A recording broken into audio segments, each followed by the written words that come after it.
Oke, baik teman-teman semuanya. Nah, ini ada kita di acara PSKS kali ini kedatangan alumni yang luar biasa yang memiliki support yang baik untuk PIKM Syahada UMSU dari tahun ke tahun selalu memberi dukungan, support dan membimbing kita semua. Langsung saja mungkin kepada Abangda Muhammad Yakub, apabila ada yang mau disampaikan kami persilakan kepada Abangda. Oke, terima kasih ya Dek untuk moderatornya. Bang. Assalamualaikum warahmatullahi wabarakatuh. Waalaikumsalam warahmatullahi wabarakatuh. Ini Bang ini ya? Bang itu. Salam sejahtera bagi kita semuanya. Semoga kita semua dalam keadaan sehat walafiat. Amin. Ya. Mungkin kesempatan kali ini Abang menyempatkan diri ya. Bahasanya sebenarnya tadi agak terlambat untuk menghadiri kegiatan pada hari ini. Nah, sebenarnya tadi Abang sudah agak sedikit memantau dari pemateri yang luar biasa dari agenda kami tadi, Muhammad Irsan tadi ya, namanya Muhammad Irsan. Ya, yang keren banget ya, dan pemaparannya sangat jelas dan sebenarnya ilmunya sudah tidak teragukan lagi gitu. Nah, di sini tadi mungkin sudah dikenalkan, ada alangkah baiknya Abang memperkenalkan diri terlebih dahulu. Nah, Abang alumni dari PIKM Syahada UMSU tahun 2012 hingga 2015 ya. Jadi kebetulan di situ Abang dari dasar pembentukan ikut juga, dan terlibat di dalam organisasi PIKM Syahada ini sendiri, dan selalu stay di IPS dan KS, yaitu pendidik sebaya dan konselor sebaya. Nah, mengenai dengan materinya masih berkesinambungan atau berkaitan, alangkah baiknya Abang ingin memberikan dua patah kata nih ya, tambahan bahasanya untuk penguat untuk adik-adik kami sekalian, karena mungkin kesempatan waktu kita nggak tahu ke depannya gitu. Mungkin momen ini termasuk Abang harapkan seperti itu. Sebelumnya suara Abang jelas nggak? Jelas ya? Jelas Bang, jelas banget. Oke. Untuk sebelumnya mungkin supaya lebih kenal, untuk peserta boleh diangkat tangannya dulu biar saya lihat, karena mungkin tadi tidak jelas saya lihat ya, karena ini kan berbaur ya. Oh, ada boleh ini di raise hand semuanya ya, peserta. raise hand ya, betul. Ya, oke, biar saya kenal, oke ya. Oke, lumayan ya, lumayan. Nah, sebenarnya tadi materi dari si Bang Adinda Rizwan tadi ya, Irsan ya. Irsan tadi udah keren sekali.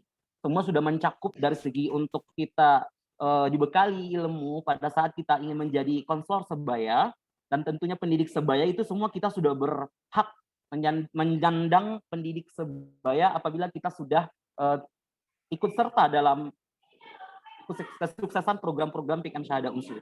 Karena kita agen untuk teman-teman sebaya kita di lapisan remaja, baik secara lingkungan di kampus maupun mungkin di luar, menjadi suatu pemberi informasi. Itu udah pasti. Nah, jadi semuanya berhak. Nah, keterkaitan dengan pelatihan ini, apabila kita sudah ditunjangi ilmu, khususnya untuk konselor sebaya, karena mungkin di konselor sebaya ini lebih bahasanya, tadi mungkin disampaikan Irsan ya, bahasanya Abang sifatnya menambahkan. Bahasanya itu untuk konselor sebaya itu levelnya lebih tinggi dari PS gitu, atau dari pendidik sebaya. Kenapa? Konselor sebaya itu mungkin tadi sudah dijabarkan, banyak yang harus kita punya, harus kita asah, khususnya untuk kita sebagai nantinya menjadi suatu pemberi, taruhlah itu solusi, walaupun pada dasarnya dari segi disiplin ilmunya, kalau mungkin yang jurusan bimbingan dan konseling mungkin itu udah paham karena itu mendasar ya. Kalau memang dari guru BK itu ada kaitannya. Abang kebetulan kan guru bimbingan dan konseling, jadi nggak terlalu jauh pemahamannya. Cuma bedanya mungkin di PIKM Syahada UMSU ini ada tambahan semacam substansi genrenya, ya kan? Terus masih banyak lagi tambahan penunjangnya, dan ada keterkaitan dengan program BKKBN itu sendiri seperti itu. Tapi pada dasarnya untuk pencapaiannya agak sama dari guru BK ini juga kalau misalnya ada jurusan bimbingan dan konseling seperti itu.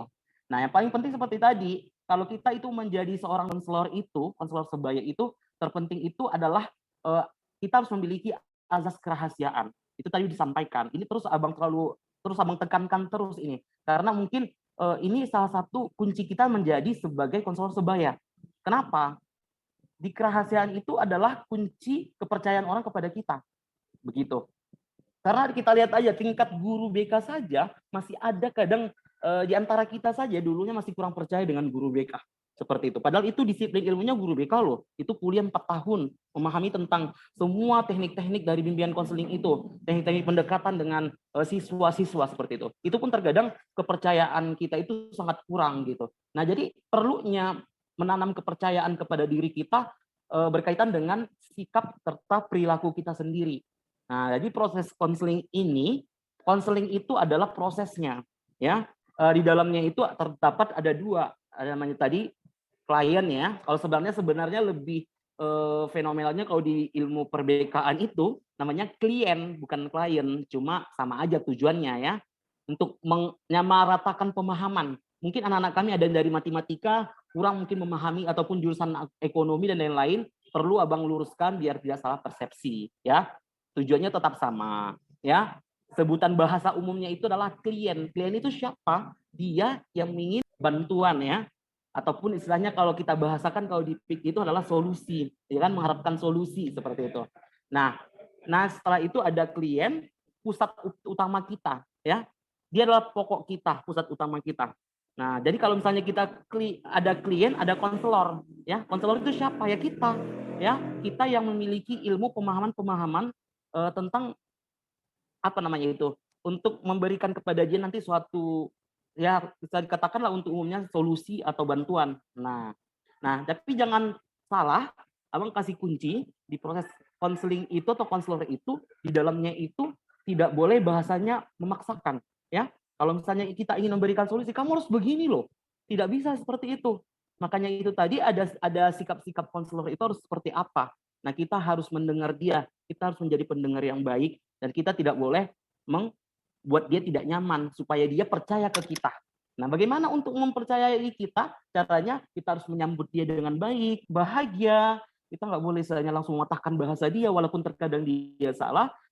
Persis yang dikatakan Bang Irsan tadi, kita harus kemas bahasa yang oke supaya si klien ataupun mungkin tadi teman remaja kita yang bermasalah itu lebih percaya ke kita dan lebih merasa kita, oh saya diperhatikan, oh saya di apa namanya itu, saya ada yang memperhatikan saya, oh saya akhirnya dia apa, terjadilah azas yang sangat penting. Setelah azas di dalamnya penting kerahasiaan, kita tidak boleh membocorkan suatu berita-berita yang kita kumpulkan dalam proses itu, dan kita juga harus pahami kita penting yang namanya azas kesukarelaan. Sukarela dalam arti si anak tidak boleh, si teman ataupun teman kita yang bermasalah tidak boleh, tidak paksakan, dia harus sukarela berbicara dengan permasalahan dia. Sehingga kita paham poin-poinnya apa kira-kira yang harus kita beri kepada dia saran. Nah, bahasanya saran ya, saran.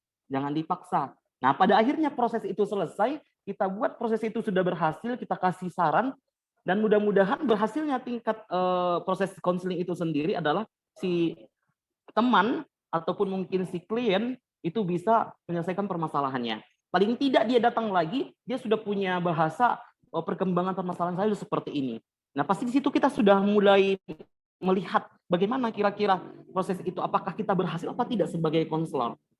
Nah, jadi bisa kita evaluasi di situ. Nah, itu. Nah, keberhasilan kita di situ adalah melihat bisa nggak dia menyelesaikan masalah dia. Bukan memaksa dia untuk menyelesaikan masalahnya. Ya, kalau kamu paksakan begini loh, kawan begini loh, begini. Kau jangan begini. Ya, nggak boleh dipaksakan begitu. Pada dasarnya nanti dia bakal menyimpulkan sendiri. Kira-kira yang kita imbasi dia itu kira-kira ini keterampilan kita sebagai konselor ya ataupun KS untuk bangun kepercayaan si klien itu sendiri atau mungkin teman sebaya kita supaya nanti mau berbicara. Dan pada akhirnya kalau kita sudah sukses, itu nggak akan menutup kemungkinan banyak nanti yang ingin konsultasi ke kita ataupun mungkin komunikasi.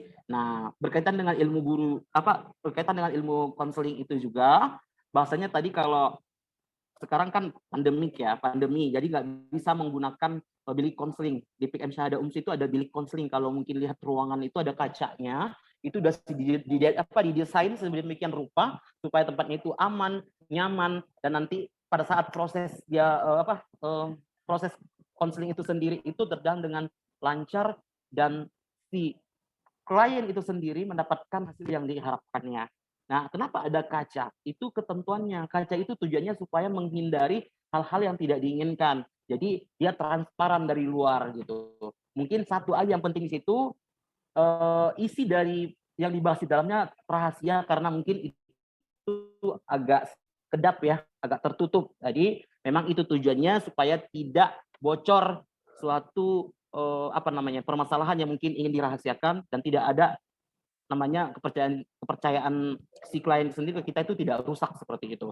Nah itu sih paling penting itu adalah menjalin citra kita harus bagus dan artian kita harus benar-benar menjadi pelayan yang benar-benar pelayan ya, karena kasarnya guru BK itu memang pelayan karena bahasanya itu semua dalam rangkaian pembelajaran guru BK itu ada pelayanan informasi ya kan, pelayanan konseling individual, pelayanan konseling kelompok juga ada. Ini juga perlu nanti sih diterapkan mungkin ya bagi ada kawan-kawannya BK sendiri itu boleh di-share ilmunya seperti itu. Nah, satu lagi mungkin di sini Abang mau luruskan ya, Bapak kebiasaan Bapak ya karena di sekolah Bapak terus.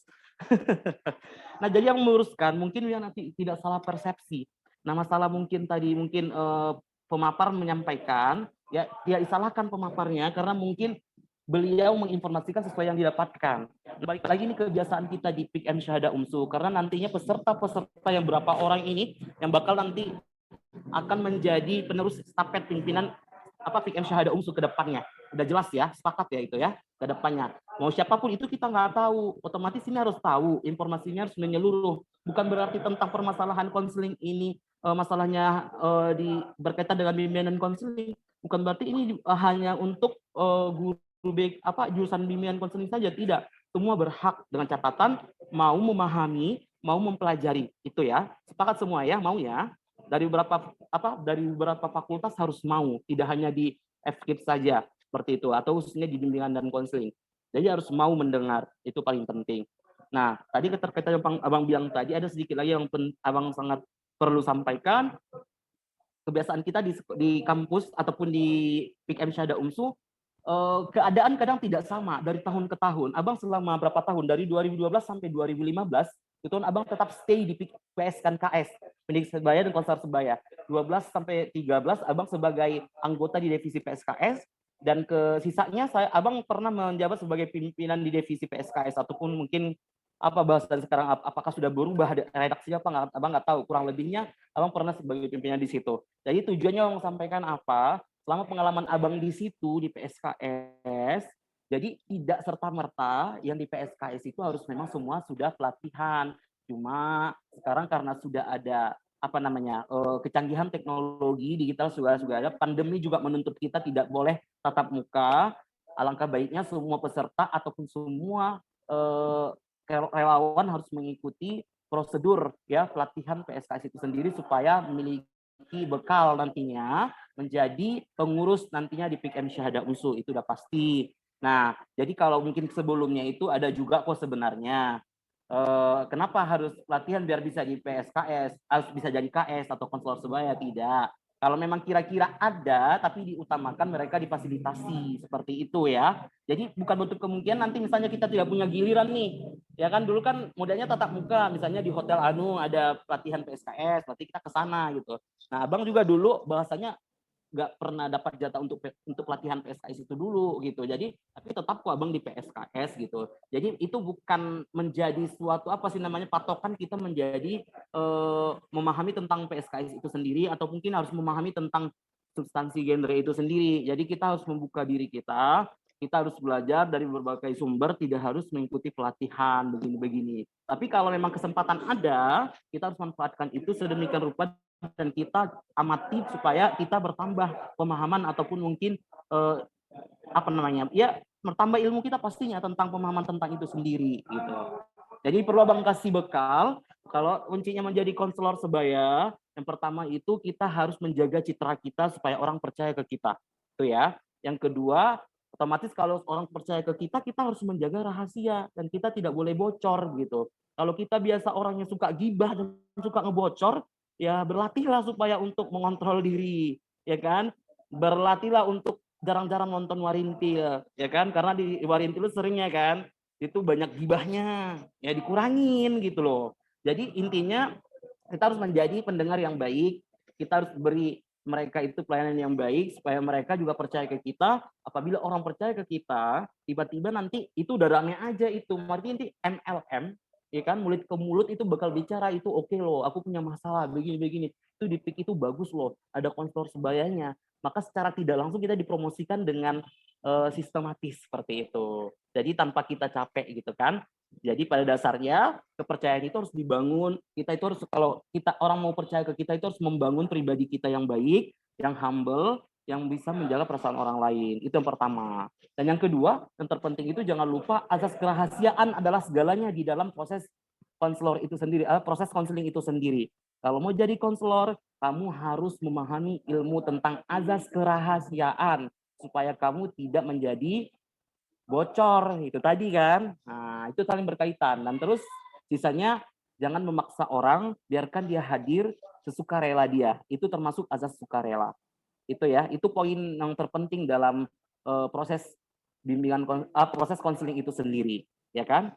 Nah, jangan lupa konseling itu adalah prosesnya, ya kan? Nah, di dalamnya itu ada klien, ada konselor. Konselor siapa? Konselor adalah orang yang sudah memiliki kecukupan ilmu dalam artian pemahaman-pemahaman bagaimana alur proses konseling itu sendiri. Nah, si klien siapa? Klien adalah pasien juga sama ya, pasien ataupun orang yang bermasalah. Nah, proses konseling ini berpusat pada klien ataupun si pasien ataupun orang yang bermasalah. Oke ya, cukup ya Bang Rasa, paling penting itu yang menekankan. Mungkin tadi ilmunya dari Adinda Irsan udah oke sekali. Abang tadi sempat simak juga, poin-poinnya udah mencakup semuanya. Ya, tinggal jangan jangan cukup sampai di situ, terus ada media internet sekarang silakan dibuka, banyak referensi, silakan ditambah lagi pemahamannya, pola pikirnya biar lebih luas dan bisa nanti mengaplikasikan ke dalam keseharian seperti itu. Itu aja sih Bang Rasa ya. Terima kasih pada moderator. Oke, baik, terima kasih buat Bang Yakub yang udah memberikan pencerahan buat kita semua agar kita lebih akrab lagi kepada Bang Yakub. Nah, buat teman-teman juga bisa ini yang mau sharing ke Bang Yakub boleh.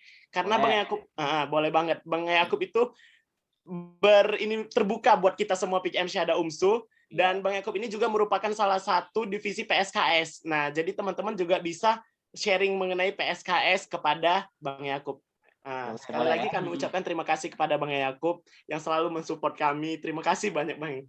Abang izin keluar ya? Iya, boleh, Bang. Ya. Oke, Bang. Ya, sehat-sehat semua ya. Assalamualaikum. Amin. Abang juga jaga kesehatan ya, Bang. Terima kasih, Bang. Iya.